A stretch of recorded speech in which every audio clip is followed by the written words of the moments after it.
వ్యాపారం కూడా ఏమైపోయినాయి, వ్యాపారం అయిపోయింది. ఎందుకంటే బాగా తెలివైన వారు, బాగా అనుభవం కలిగిన వారు, బాగా దేవుని యొక్క ప్రావీణ్యతలో బైబిల్ అంతా కూడా క్షుణ్ణంగా తెలిసిన వాళ్ళు కూడా వారు అనుసరిస్తున్న బోధనలు కూడా వాళ్ళు ఏం చేస్తున్నారో మార్చుకుంటున్నారు. ఎందుకని ఎవరు కూడా రావట్లేదు. మంచి మంచి సంఘాలు, మంచి మంచి బోధకులు బోధిస్తున్నప్పుడు కూడా ఆ బోధకులు బోధించే ఆ యొక్క దేవాలయాలు ఖాళీగా ఉన్నాయి. కాబట్టి అవమానంగా భూ సంబంధమైన ఇలా అనేసరికి వెనక్కి పడిపోయే వాళ్ళ దగ్గరికి పరిగెత్తుకుపోతున్నారు. ఖర్చుతో ఇలా అనేసరికి పరిగెత్తుకుపోతున్నారు. కాబట్టి అందులో కొన్ని కెమికల్స్ కలిపి ఆ వాటర్ ఏం చేస్తున్నారంట, ఇలా జరుగుతుంటే వెనక్కి పడిపోతుంటే పరిగెత్తుకెళ్ళిపోతున్నారు. అంటే అప్పుడు ప్రతి ఒక్కరు అంటే నిజమైన సేవకుడు కూడా రాబడి కోసం ఏం చేస్తున్నాడు, నిజమైన సేవ, నిజమైన బాధ తన మనసులోనే ఉంచుకుని అతను కూడా ఏం చేస్తున్నాడు, ప్రజలు ఆకర్షించుకునే బాధలకు అలవాటు పడిపోయిన వాళ్ళు. అందుకనే నిజమైన దేవుని యొక్క సేవ జరుగుతున్న స్థలాల్లో ఆ విశ్వాసులు కరువైపోతున్నట్లుగా మనం చూస్తూ ఉన్నాం. కాబట్టి ఇప్పుడు నువ్వు ఎప్పుడైతే దేవుని మందిరానికి వస్తావో ఒక మంచి కారు కొనుక్కుంటావంటే, అయ్యో మా పాస్టర్ గారు ఎప్పుడు వచ్చిన కారు కొనాలి, ఎప్పుడు వచ్చిన మోటార్ సైకిల్ కొనాలి, కాబట్టి ఎప్పుడు వచ్చిన ఫ్లైట్ కొనుక్కోవాలని బోధిస్తున్న మా పాస్టర్ గారని ఆ ఫ్లైట్, కారు, మోటార్ సైకిల్ కోసం అక్కడికి వెళ్తున్నారు తప్ప నేను పరలోక రాజ్యంలో నా యేసయ్యతో ఉండాలని బోధ ఎవరు కూడా వినలేదు. కాబట్టి ఇట్లాంటి యొక్క ప్రజలకు అపోస్తలుడైన పౌలు వారి యొక్క సంగతులు విని వాళ్ళ గురించి ఏం చేస్తున్నాడంట, ఏడుస్తూ ఉన్నాడు అనే విషయాన్ని పరిశుద్ధ గ్రంథములో ఆయన తేటతెల్లగా చెబుతున్నట్లుగా మనం చూస్తూ ఉన్నాం. కాబట్టి అందుకనే ఇక్కడ ఇటువంటి బాధకుల గురించి పౌలు అక్కడ ఆయన ఎలా ప్రభు యేసుక్రీస్తు వారిని చెప్తూ ఉన్నాడు. ఆయన ఏమంటున్నాడంటే యెహెజ్కేలు గ్రంథము 13వ అధ్యాయము 19వ వచనము 20వ వచనాలు ఒకసారి మనం చూద్దాం. అబద్ధ మాటలు అంగీకరించు, నా జనులతో అబద్ధపు మాటలు చెప్పుచు చేరి ఎవరను రొట్టె ముక్కలకును ఆశపడుతున్న వాళ్ళకి మనం చూసిన అబద్ధ మాటలు అంగీకరించి. కాబట్టి అంటున్నాడు నా జనులు అబద్ధ మాటలు చెప్పుచు చేరుడు ఎవరి రొట్టెల కొరకు. అంటే మనం చూస్తూ ఉన్నాం. అంటే విశ్వాసంలో మార్పు వచ్చింది కాబట్టి ఇప్పుడు మనం చూస్తున్నాం వాళ్ళు కూడా ఏమొచ్చింది, మార్పు వచ్చింది. ఇదివరకు చూడండి, మామూలుగా ఓటు వేయడానికి వెళ్తే ఎవరైనా డబ్బులు ఇచ్చేవారమ్మా, అమ్మా ఓటు వేయడానికి వెళ్తే ఎవరైనా డబ్బులు ఇచ్చేవారా, చెప్పరంటే ఇచ్చేవారా, ఇచ్చేవారు కాదు. అప్పుడు ఇక్కడ ప్రతి పల్లె, ప్రతి పట్టణము ఎంతో బాగుగా ఉండేది. మంచి మంచి రోడ్లు ఉండేవి, మంచి మంచి ఎవరైనా ఏదైనా అడిగితే వెంటనే చేసేవారు. కాబట్టి ఇప్పుడు మనం డబ్బులు తీసుకుని అంటే వాటర్ మారిపోయాడు, అక్కడున్న మారక రాజకీయ నాయకుడు కూడా మారిపోయాడు. కాబట్టి ఇప్పుడు ఎవరైనా వెళ్ళి నాకు ఏదైనా పని చేయమంటే ఎలా ఓటు వేయడానికి 5,000 తీసుకున్నాను అంటారు. కాబట్టి అడిగితే కూడా ఎవరికి కూడా ఏమిటంటే ఇప్పుడు వాటర్ మారిపోయాడు, మారక అక్కడ రాజకీయ నాయకుడు కూడా మారిపోయాడు. రాజకీయ నాయకుడిని అడగడానికి మనం ఏమన్నా ధైర్యం సరిపోదు, మనకి ధైర్యం సరిపోదు. కాబట్టి మన ఫ్యామిలీ అంతా కూడా 30,000 40,000 తీసుకుని ఓట్లేస్తాం. కాబట్టి వాళ్ళు ఏమన్నా చేయమని మనం అడగలమా, అడగలేం. అలాగే ఇక్కడ జనులు కూడా మారిపోయారు, బాధకులు కూడా మారిపోయారు.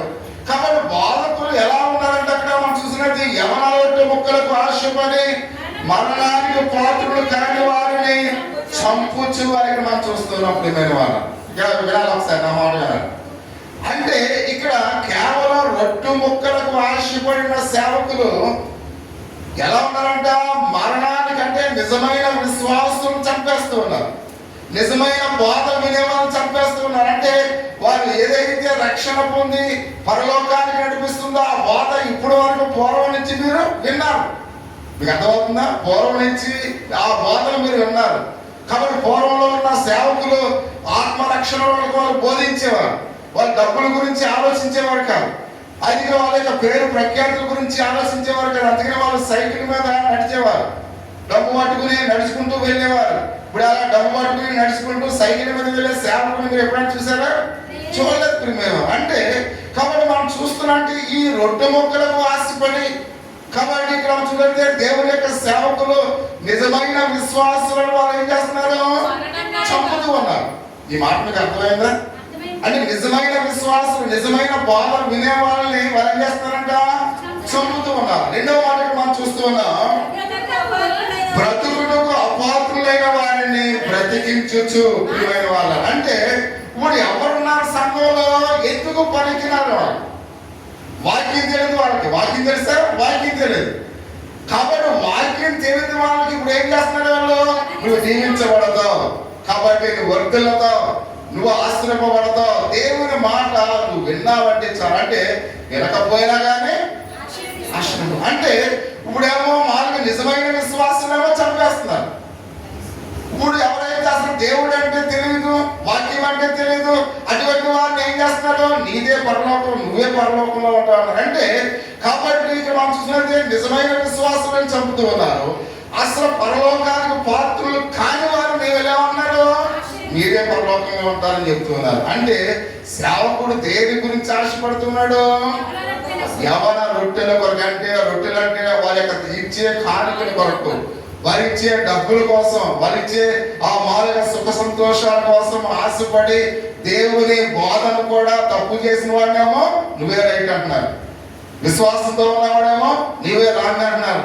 అంటే విశ్వాసం చంపేస్తున్నారు. అవిశ్వాసం వాళ్ళు ఏం చేస్తున్నారు? బ్రతికిస్తున్నారు అనే విషయం ఇక్కడ చెబుతూ అంటాడు, నా జనులు మీరు నన్ను దూషించేదరు, నేను దుఃఖపరిచి నీతిమంతుని మనసును అబద్ధముల చేత మీరు దుఃఖింపచేయుదురు. దుర్మార్గులు తమ దుర్మార్గ ప్రవక్తను విడిచి తమ ప్రాణము రక్షించుకోకుండా మీరు వారిని ధైర్యపరుతురు. ఇది ఎంత భయంకరమైన బోధ ఒకసారి గమనించాను. కాబట్టి ఇప్పుడు దుర్మార్గుడిగా, వ్యభిచారులుగా, దొంగలుగా ఉన్న వాళ్ళందరూ కూడా మీరు ఏం పర్లేదమ్మా, మీకు సమాధానం ఉంది, మీకు సంతోషంగా ఉంది, ఏం పర్వాలేదమ్మా, ఏం పర్వాలేదంటే వీడేమనుకున్నాడు? నేను ఏం చేసినా పర్వాలేదు అనుకుంటున్నాడు. ఈవిడేం చేస్తుంది? నేను ఎలా బ్రతికినా పర్వాలేదు అనుకుంటాను. కాబట్టి ఇక్కడ ఎలాంటి బాధలు విని ప్రజలు ఇప్పుడు ఎవరైతే అవిశ్వాసంలో ఉన్నారో, పాపంలో ఉన్నారో వాళ్ళు ఎలా ఉన్నారు? ఇప్పుడు ధైర్యంగా ఉన్నారు. నిజమైన విశ్వాసం ఎలా ఉన్నారు? భయపడుతూ ఉన్నారు. ఏం జరుగుతుందా, ఏం జరగంటే వాళ్ళు పూర్వం నుండి నిజమైన బోధలు ఉన్నారు కనుక, నిజమైన వాక్యం వాళ్ళు తెలుసు కనుక, కాబట్టి ప్రజెంట్ సిచ్యువేషన్ లో ఎలా ఉండాలో వాళ్ళు చూస్తున్నప్పుడు, ఎలాంటి బోధలు ఉన్నప్పుడు వాళ్ళకి ఏం చేస్తుంది? భయం వేస్తుంది ప్రియమైన వాళ్ళు. అందుకనే యేసుకేలు గ్రంథంలో కాబట్టి నిజంగా తప్పు చేసిన వారిని పాప క్షమాపణ పొందకుండా వీళ్ళు ఏం చేస్తున్నారు? ఆటంకపరుస్తూ ఉన్నారు. ఇది ఎంత భయంకరమైన బోధ ప్రజెంట్ దినాలు జరుగుతుందో. కాబట్టి అందుకనే ప్రతి విషయంలో కూడా ఏ బోధ నిజమైనది, ఏది మనల్ని రక్షిస్తూ ఉంది, ఏది పరలోకానికి నడిపించే బోధ, కేవలం ఈ భూ సంబంధమైన ఆశలను, ఈ భూ సంబంధమైన విషయాలు మనకు రుచి చూపించి ఇక్కడే మనం స్త్రీలు ఇక్కడే ఆయన నశించిపోయే ఈ భూలోకంలో ఉండిపోయేట్లుగా చేసే బోధ మనకి ఇష్టమైనదా? ప్రతి ఒక్కరిని కూడా ఆలోచించండి ప్రియ సహోదరి సోదరా. వీరిని ప్రభు వంచకులు అని సంబోధిస్తున్నాడు ప్రియమైన వాళ్ళు. ఇలాంటి బోధకులు ఏమన్నాడైనా? వంచకులై ఉన్నారు. అంటే వంచకులు అంటే నమ్మించి మోసం చేసేవాళ్ళు. కాబట్టి ఎందుకంటే వాళ్ళు వాక్యం తెలియదు కాబట్టి నమ్ముతూ ఉన్నారు. ఆ వాక్యం తెలియని వాళ్ళు ఆ బోధకుడు నమ్ముతున్నారు కనుక ఆ బోధకుడు వాళ్ళు ఏం చేస్తున్నాడు? వంచన చేస్తూ ఉన్నాడు ప్రియమైన వాళ్ళు. కాబట్టి అందుకని దేవుని యొక్క వాక్య భాగంలో సమాధానం లేని సమయంలో సమాధానం అనే వారికి చెబుతూ నా జనుల గాయములపై పైన మాత్రమే బాగు చేదురు అంటున్నట్టుగా ఇర్మియా గ్రంథము 8వ అధ్యాయము 11వ వచనంలో మనం చూస్తూ ఉన్నాం. కాబట్టి వాళ్ళు ఎంతో గాయాలతో ఉన్నప్పుడు కూడా వాళ్ళు ఏం చేస్తున్నారంటే ఏం పర్లేదమ్మా, నువ్వు సమాధానంగా ఉన్నా, చాలా సంతోషంగా ఉన్నా, చాలా హ్యాపీగా ఉన్నా అంటే పైన ఆ గాయాన్ని పూడ్చేవారుగా ఉన్నారు. కానీ కాబట్టి వారి యొక్క తప్పులు తెలియజేసే సేవకులు ఈ లోకంలో చాలా కరువైపోతున్నట్లుగా పరిశుద్ధ గ్రంథంలో అయితే మనం చూస్తున్నాం. అందుకే ఎబ్రీయులకు రాసిన పత్రిక 4వ అధ్యాయం 12వ వచనం అంటాడు, దేవుని వాక్యము సజీవం కల బలమైన రెండంచుల ఖడ్గము. కాబట్టి అంటే వాడిగా ఉండి ఆత్మలను, కీళ్లను, మూలుగలను విభజించిన మట్టుకు దూరుచు హృదయం యొక్క తలంపులను, ఆలోచనను శోధించుచున్నది. దేవుని వాక్యము ఎంత బలమైందంటే అది మన శరీరంలో ప్రతి మూలుగును కూడా ఏం చేస్తుంట, విభజిస్తుంది మాట్లాడుతూ ఉన్నాడు. అంటే దేవుని వాక్యము చాలా బలమైనది ప్రియమైన వారు. మన శరీరాన్ని కూడా, మనలో ఉన్న మలియాన్ని అంతటి కూడా తీసివేసే బలము కలిగిన శక్తి కలిగినది. ఆ బలమైన శక్తి కలిగిన దేవుని వాక్యాన్ని ఈ వాళ్ళకి ఏం చేస్తున్నారు, బలహీనం చేస్తున్నారు ప్రియమైన వారు. దేవుని వాక్యం ఎలాంటిది, బలము కలిగినది, శక్తి కలిగినది. శరీరంలో ఉన్న మూలుగులన్నింటిని కూడా అది ఏం చేస్తుందంటే చీల్చేది. చెప్పేవాడికి వినేవాడికి కూడా గుచ్చుకునే బలమైన దేవుని వాక్యము. ఇటువంటి బలమైన వాక్యాన్ని ఇలాంటి అబద్ధ బాధకులు ఏం చేస్తున్నారు, బలహీనం చేస్తున్నారు ప్రియమైన వాళ్ళను. కాబట్టి ఆ బలహీన పరుస్తున్నప్పుడు దేవుడు అటువంటి వారిని చూసి చాలా దుఃఖిస్తూ ఉన్నాడు. కాబట్టి దేవుని యొక్క వాక్యం యొక్క బలమును వాళ్ళకి బోధించడం లేదు. దేవుని యొక్క వాక్యములో ఉన్న గొప్పతనాన్ని వాళ్ళకి బోధించడం లేదు. దేవుని యొక్క వాక్యము వారి యొక్క పాప జీవితాన్ని ఏ విధంగా మారుస్తుందో వాళ్ళకి బోధించడం లేదు. కాబట్టి పైన మాత్రమే గాయాలని వాళ్ళు మారిపోయే వారిగా ఉన్నారు. కానీ నిజమైన వారి నిజమైన ప్రత్యాతాపం పొందడానికి నిజమైన వాక్యం వారికి బోధన చేయలేని వారిగా ఉన్నారని పరిశుద్ధ గ్రంథంలో అయితే మనం చూస్తూ ఉన్నాం. అది 2 తిమోతి 3:16 దైవ వేషం వల్ల కలిగే ప్రతి లేఖనము ఉపదేశించుటకును, ఖండించుటకును, తప్పు దిద్దుటకును, నీతి యందు శిక్ష చేయుటకును ప్రయోజనకరమై ఉన్నదని మనం చూస్తూ ఉన్నాం. అంటే ఈ మాట కాబట్టి బైబిల్లో ఉన్న ప్రతి మాట మోషే గారి నుంచి వచ్చిందో, లేక బోధకుల నుంచి వచ్చిందో, లేక మీరు వచ్చిందో కాదు ప్రియమైన వాళ్ళు. ఈ దైవ వేషం అంటే పరిశుద్ధాత్మ వలన వచ్చిన వాక్యం. కాబట్టి ఎంత శక్తి కలిగినదంటే ఈ వాక్యము మనం ఐకమత్యమైతే ఖండించడానికి, ఉపదేశించడానికి, ఖండించడానికి, తప్పు దిద్దడానికి, నీతి అని శిక్షణ చేయడానికి ప్రయోజనకరమై ఉంది. అంటే వాక్యం వింటున్నప్పుడు అది మన తప్పులు సరిచేయాలి. వాక్యం వింటున్నప్పుడు మనము సరైన మార్గంలో ఉన్నామా లేదా అని మనం చూసుకోవాలి. అద్దంలో మన సహజ ముఖాన్ని మనం చూస్తున్నప్పుడు మన ముఖంలో ఎన్ని వంకలు ఉన్నాయో, ఎన్ని మచ్చలు ఉన్నాయో, అద్దము మనం సిగ్గుపడ్డ అద్దము మనకున్న అర్థమైనప్పుడు కూడా మనలో ఉన్న లోపాలన్నింటిని కూడా అది చూపిస్తుంది. అలాగే దేవుని వాక్యము కూడా మనం వింటున్నప్పుడు అవి మనం సరిచేయాలి, మన తప్పు దిద్దాలి, ఖండించాలి. కాబట్టి ఆ విధంగా దేవుని యొక్క నీతిలో శిక్షణలో మనం నడిపించాలి. ఆ వాక్యము మనను ఏం చేస్తుందంట, సరి చేస్తుంది ప్రియమైన వాళ్ళను. అటువంటి వాక్యాన్ని వింటున్నప్పుడు కొన్ని సందర్భాల్లో మనకు బాధ కలిగినప్పుడు కూడా ఆ బాధ మనం ఏం చేయాలి, సరి చేయాలి అనే విషయాన్ని పరిశుద్ధ గ్రంథంలో మనం చూస్తూ ఉన్నాం. కాబట్టి గుర్తించగా దేవుని మాటలు ఉన్నట్లుగా బోధించి కాబట్టి చేర్చేది ఇక్కడ మనం చూస్తున్నప్పుడు మేము. అంతేగాని 10 రూపాయలు బియ్యానికి లేదా 100 రూపాయలు కానికి కాబట్టి పాస్టర్ గారు కాబట్టి అందులో ఇన్వాల్వ్ అయిపోయి మీరు ఏం చేసిన పర్వాలేదు, మీరే కరెక్ట్ ఎందుకంటే ఈ రోజు కనిపిస్తే వీళ్ళ ప్రార్థనకు రాలేమో అనే భయముతో అటువంటి బోధ బోధించే బోధకుడుగా ఏ బోధకుడు కూడా ఉండకూడదు నేను వాళ్ళు. కాబట్టి అంతేనా ఒకవేళ అలాంటి బోధ చేస్తే ఆ రోజు పరలోక రాజ్యంలో కాబట్టి ఆ తీర్పు దినాన్ని నువ్వు నరకానికి వెళ్తున్నప్పుడు ఒకవేళ నేను ఎదురేయాలనుకోండి ఏమంటావా, నీకు అసలు బుద్ధి ఉందరా, నేను ఎన్ని తప్పులు చేసినా కానీ ఎప్పుడైనా ఖండించావా, బుద్ధి చెప్పావా, సరి చేస్తావా అని అప్పుడు నువ్వు అంటప్పుడు నేను అన్నాను. కానీ ఇప్పుడు మనం అంటావా అన్నాం. కాబట్టి అందుకని ప్రతి విషయంలో కూడా అందుకనే మొదలుగా ఆ మారుగా నీతి యథార్థము మనను మొదట బాధ పెట్టినప్పుడు కూడా తర్వాత అది ఎలా ఉంటది, అది చాలా మంచిది అని అనిపిస్తుంది ప్రియమైన వాళ్ళు. తల్లిదండ్రులు మన యవన కాలంలో ఉన్నప్పుడు ఎందుకంటే ఆ యవనస్తుల యొక్క ఆలోచనలు మారుతూ ఉంటాయి. మీకు అర్థమవుతుందా? యవనస్తుల ఆలోచన ఏం చేస్తుంటే మారుతూ ఉంటాయి. బాల్యంలో ఒక ఆలోచనతో ఉంటాం, యవన దశలోకి వచ్చిన తర్వాత మనం ఎలా ఉంటామంట, యవనస్తులు అందరూ కూడా నన్ను ప్రేమించాలి, నా మాట గౌరవం ఇవ్వాలి, నేను ఏది చేసినా నన్ను ఏం చేయాలి, నా మాట అందరూ కూడా నన్ను ఎంకరేజ్ చేయాలి. ఇలాంటి ఆలోచన వస్తాయంటే ఎవరికి, యవనస్తులకి. అటువంటి యవన కాలంలో తల్లిదండ్రులు పిల్లలతో రిలేషన్షిప్ సరిగ్గా లేదనుకోండి, మీకు అర్థమవుతుందా, తల్లిదండ్రులు అటువంటి యవన బిడ్డలను వారి యొక్క మాటలతో మాట్లాడుతూ వాళ్ళతో స్నేహభావాన్ని కలిగలేరనుకోండి, ఈ యవనస్తులు ఏం చేస్తారంట, పక్క వాళ్ళ దగ్గరికి వెళ్ళి వాళ్ళ సంతోషాన్ని పంచుకుంటారంట. ఆ పక్క ఉన్న వాళ్ళు ఒకవేళ చాలా బాగా మాట్లాడుతున్నాం, ఇంత ఎంత అందంగా మాట్లాడుతున్నాడంటే నేను ఎంత అందంగా మాట్లాడుతున్నాను మా అమ్మ ఎప్పుడు కూడా నన్ను గుర్తించలేదు, అసలు మా నాన్న ఎప్పుడు నన్ను గుర్తించలేదు, ఈ అబ్బాయి కూడా అసలు ఎంత అందంగా మాట్లాడుతున్నామన్నాడు అని ఈ ప్రేమకు వాళ్ళు ఏమైపోతారు, కనెక్ట్ అయిపోతారు. అంటే ఎవరి ద్వారా? తల్లిదండ్రులు తల్లిదండ్రులు పిల్లలతో సరైన సంబంధాలు లేకపోతే, పిల్లలతో సరైన అనురాగం లేకపోతే, పిల్లల్ని సరిగ్గా ప్రేమించకపోతే, పిల్లలను ఆప్యాయతగా చేర్చుకోకపోతే వాళ్ళు మన ప్రేమ నుండి ఏమవుతారు, దూరం అయిపోతారు ప్రేమైన వాళ్ళు. కానీ అందుకే ప్రతి విషయాల్లో కూడా యవ్వన బిడ్డల ఆలోచనలు మారుతున్నప్పుడు తల్లిదండ్రుల ఆలోచనలు కూడా మారాలి. కాబట్టి అందుకే తల్లిదండ్రులు కూడా అప్పటి వరకు అంటే చిన్నపిల్లగా ఉన్నప్పుడు తల్లిదండ్రులు ఎలా మాట్లాడుకున్నా ఆ చిన్నపిల్లలకు ఇబ్బంది లేదు.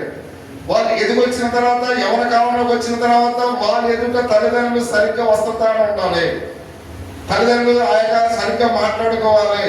అసహ్యమైన మాటలు పిల్లలు ఎదుర్కొండా యవనస్తులు ఎదుర్కొండా మాట్లాడకూడదు. కాబట్టి వాళ్ళు ఎంతగానో ఆ ఇమాలుగా యవన బిడ్డలకు వాళ్ళు ఎలా ఉండాలి, ఒక మోడల్ గా ఉండాలి. అప్పుడు ఆ పిల్లలు సరైన మార్గంలో ఉంటారు. అంటే పిల్లలు త్రోవ తప్పుతున్నారంటే దానికి కారణం ఎవరు? తల్లిదండ్రులే ప్రియమైన వారు. అందుకనే తల్లిదండ్రులైన వారు చాలా జాగ్రత్తగా ఉండాలి. అలాగే సంఘ కాపరి కూడా, సంఘాన్ని నడిపిస్తున్న కాపరి కూడా ఉన్నది ఉన్నట్లుగా బోధించాలి.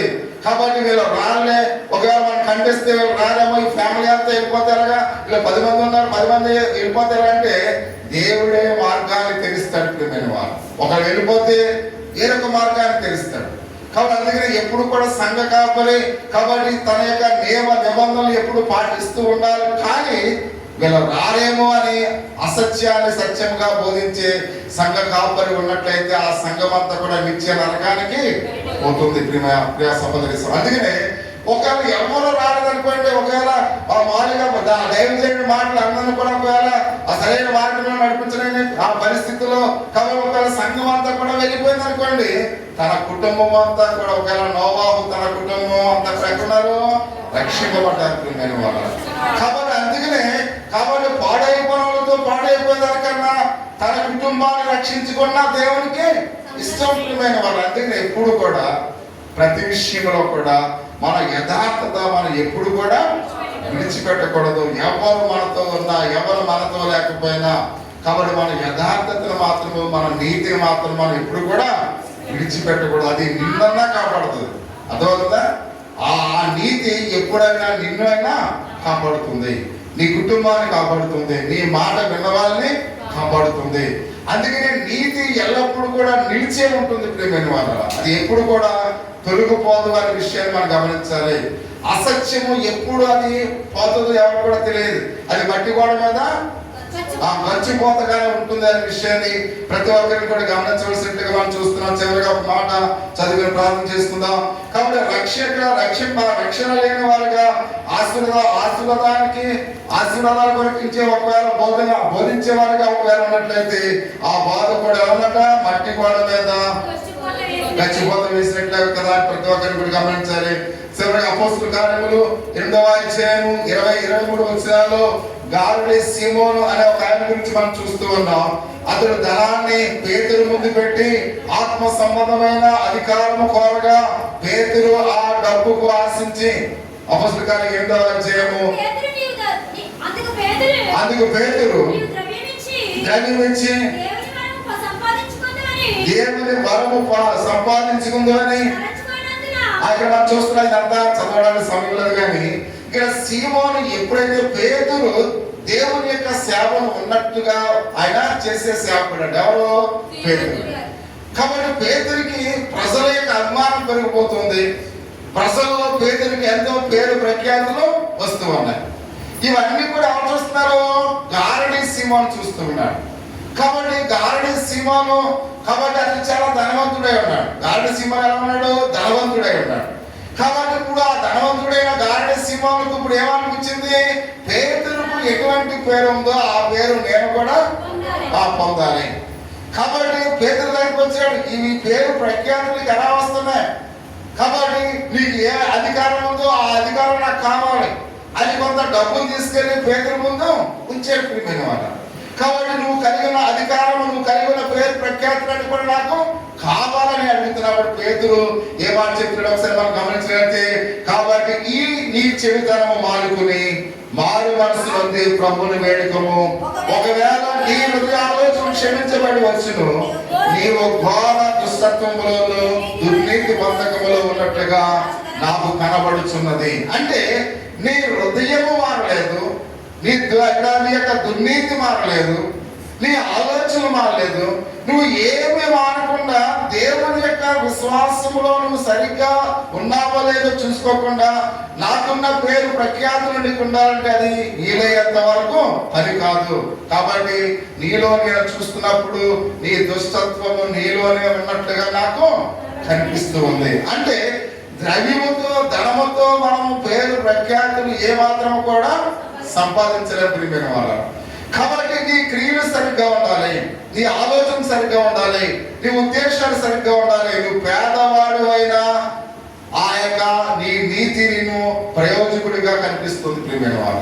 నువ్వు పేదవాడు అయినప్పుడు కూడా నీకు ఘనత వస్తుందని మాట్లాడుతూ ఉన్నాడు. ప్రియా సహోదరి సోదరుల, కొన్ని వందల కోట్లున్న ధనవంతులకు కూడా పేరు ఎవరు కూడా కొన్ని విషయాల్లో పేరు లేని వారి లోకం అనేక ఉన్నారు. ఎందుకు? వాళ్ళ దగ్గర ధనం ఉంది కానీ వారి క్రియలు సరిగ్గా లేవు, వాళ్ళ ఆలోచన సరిగ్గా లేవు, వాళ్ళ తలంపులు సరిగ్గా లేవు, వాళ్ళ దుస్తత్వాన్ని కలిగిన వారుగా ఉన్నారు.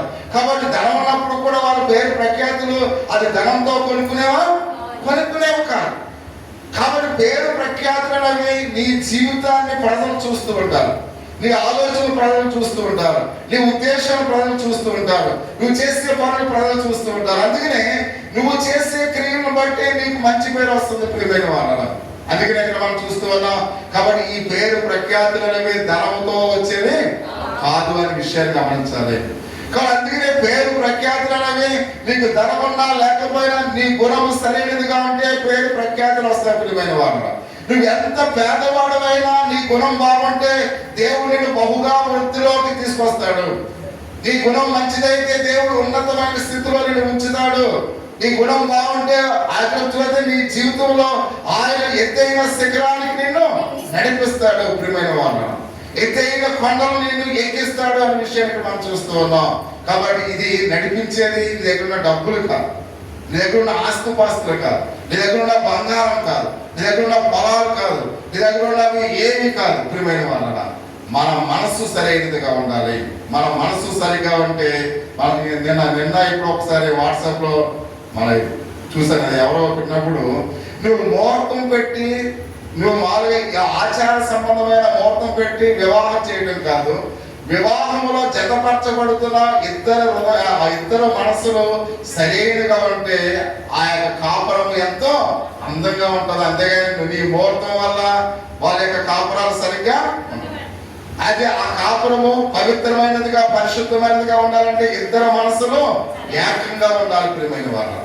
ఇద్దరు మనసులు ఒక్కటే ఉండాలి, ఇద్దరు మనసులో అవినీత్యం కలిగిన వారే ఉండాలి, ఇద్దరు మనసులో ఆత్మ సంబంధమైన వారిగా ఉండాలి. అప్పుడే వారి వివాహము ఘనమైనదిగా ఉంటుంది. అంతేగాని నువ్వు ముహూర్తం చూసి పెట్టేస్తే అదేదో మామూలుగా ఘనమైనదిగా ఉంటుందని మరి ఎప్పుడు కూడా ఆలోచించకండి. కాబట్టి అందుకే ప్రతి విషయంలో కూడా గుణము మంచిదిగా ఉండాలి. అప్పుడే మన జీవిత విధానంలో ఉన్నతమైన స్థితిలో ఉంటాం. అంతే గారడి సీమోన్ యొక్క ఆ గుణము సరిగా ఉందా? సరిగా లేదు. కాబట్టి అతని పేరు ప్రఖ్యాతులు కావాలంటే వస్తాయని రాము ప్రియమైన వాళ్ళ. అందుకని ప్రతి విషయంలో కూడా దేవుని యొక్క విశ్వాసంలో ఉండడానికి మనం చూస్తూ ఉన్నాం. అందుకని మన బోధన మన భక్తిని సరి చేసుకుందాం, మన విశ్వాసాన్ని సరి చేసుకుందాం. ఒకవేళ ఇప్పుడు వరకు నా భక్తి ఎలా ఉందో నాకైతే తెలియదు, నా యొక్క బోధ ఎలా ఉందో మీకైతే తెలియదు. కాబట్టి నా అంతరాత్మ నన్ను ప్రశ్నిస్తూ ఉంది, మీ అంతరాత్మ మిమ్మల్ని ప్రశ్నిస్తూ ఉంది. ఒకవేళ నేను సరైన బాధకుడిగా కాకపోతే నేను సరి చేసుకోవాలి. ఒకవేళ మీరు సరైన విశ్వాసులుగా భక్తిలో మీరు లేకపోతే మీ హృదయాన్ని విరంగాలే సరి చేసుకోవాలి. కాబట్టి సహోదరి సహోదర, కాబట్టి మనం చూస్తున్నాం పైకి భక్తిగా కాకుండా అయితే మనం చూసినట్టే అంతరంగంలో భక్తి కలిగి ఉందాం. పైకి మనం ఏదో ఒకవేళ మన యొక్క హృదయాంతరంగాల్లో మన పైకి ఒకవేళ నటించే భక్తి కాదు, మన హృదయాంతరంగాల్లో నిజమైన భక్తి దేవుడు చూస్తాడు. ఈ పై భక్తి ఎవరు చూస్తారు? ప్రజలు చూస్తారు. ఉపవాసం ఉన్నానమ్మా అంటే ఇక చూసి నవ్వుకుంటారు, కానీ నిజమైన ఉపవాసం ఉన్నామో లేదా ఎవరు చూస్తారు? యేసయ్య చూస్తాడు. కాబట్టి అందుకనే మనం యేసయ్యకు కనిపించే భక్తిని కలిగి ఉందాం. ప్రజలకు కనిపించే ఆ భక్తి మనలో ఒకవేళ ఉన్నట్లయితే పరమ తండ్రి చూసే భక్తి మనం కలిగి ఉందాం. అందరూ కూడా ఒకసారి మోకరించి మన హృదయాలు దేవునికి అప్పగిద్దాం. ప్రియమైన వాళ్ళను మన బోధ మన